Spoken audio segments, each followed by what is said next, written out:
Hello，今日係6月9號，2025年喺三藩市。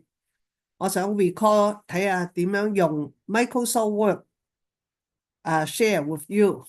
OK，我而家 share screen，Microsoft Word 呢個。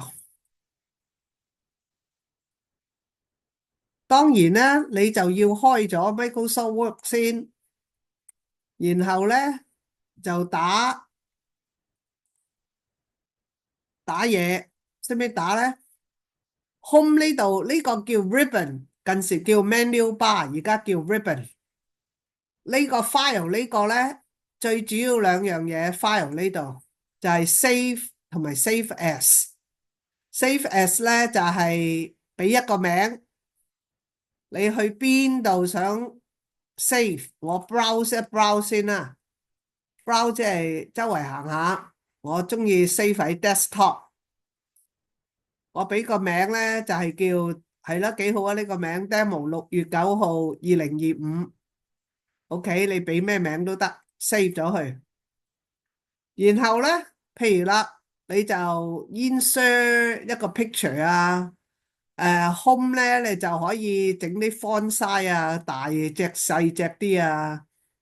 insert 呢度有不同嘅嘢啊，insert 啊，picture 啊，draw 就可以畫嘢啊，design 咧就有 title 啊嗰啲嘢 for 啲大嘅 document，layout 即係你每一樣去睇下點樣用。